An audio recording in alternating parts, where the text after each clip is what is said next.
My name is Bill Lunsford, and I'm an illustrator, a cartoonist, and a teacher. My earliest memory of drawing was when my mother asked me to draw stuff. So I can specifically remember she would say, okay, draw a boat. This is how a boat looks. And I would say, all right. And then she would look at it, and then she would say, okay, now draw an airplane. And that's how I started drawing. That's what I remember. My father was an engineer. He was a NASA engineer. So that wasn't kind of like the thing that he would say. If I drew something, he said, well, why did you study math? But lucky enough, just living next door to me, I think when I was about 13 or 14, was an actual commercial artist. This is the first time I ever talked to a commercial artist. He was a big commercial artist for General Motors. He designed and did a lot of the car stuff. So every once in a while, I would take my art, when he had time, and show it to him. So he would give me some tips. Those were my first things as far as to see a real artist. He showed me like some of his work, so that was awesome. The other earliest memory that I had about wanting to be an artist was drawing comics. So I used to just draw comics all the time. But back then, it was like, 1964, 65. There was no YouTube, no internet. There was no way to say like, oh, how can this like little Bill Lunsford go from like drawing, from his comic books to becoming a comic book artist. I finally found an internship with Marvel Comics with John Buscema School of Comic Art. So I applied for that and I got accepted. And actually he called me, and I thought it was like not real because he was like really, really famous.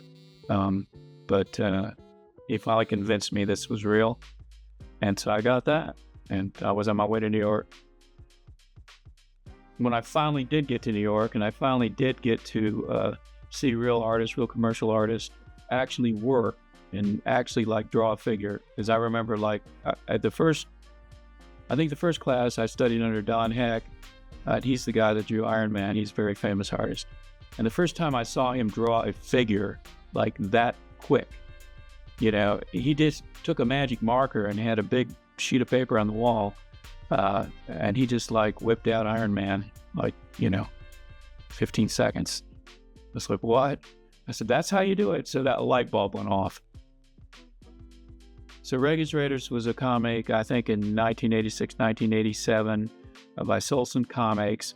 And the inventor of that was Rich Buckler, whom I met when I was at Marvel Comics.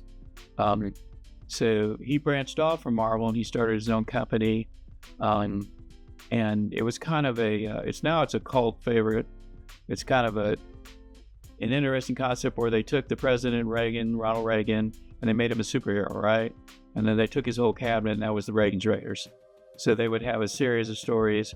I think the first one I worked on was Reagan and his team landed in Nam, and they took out all the prisoner of war prisoners that the country had not at that point been able to get.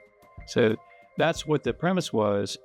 How it happened was there was a big talent search, right, for Solson's Comics, and I saw the talent search, and as usual, I did the 5-page story, and I sent it to them. And a few weeks later, I got a phone call actually from Rich Buckler, and he said, "You won the talent search." I said, "Okay." He said, "So I'm going to give you a 5-page, I think it was a 5-page science fiction story first." So I did that. I still have that. And then he said, "Okay, great. You did great in that." He said, "How would you like to do Ragans Raiders?" So that's how I got the job. The thing that probably has never changed is that talent doesn't have as much to do with being an artist as it does with perseverance and practice and just doing it over and over again. Sometimes you just got to take a chance. That was another thing. They were doing a talent search nationwide for artists, illustrators, painters, that had been mural artists. And since I had experience in outdoor advertising, what's the same? If you're going to do billboards, isn't that a big mural? and there was going to be like maybe, I think, 900, 1,000 murals. So I worked for them for 2 years until we reached that goal. But I've stayed in this field for 40 years plus now. Growing up in Detroit, having to deal with that type of tough environment, I understand what it's like to be a kid. I understand what it's like, to get knocked down, to go through those tough things. And what I try to do is I try to bring all that experience, because I say to the kids, the first thing I say is, I'm not just here teaching art. A lot of you guys, you're never going to be an artist, but whatever you're going to be always involves practice and discipline. I think I teach that more than I even teach art.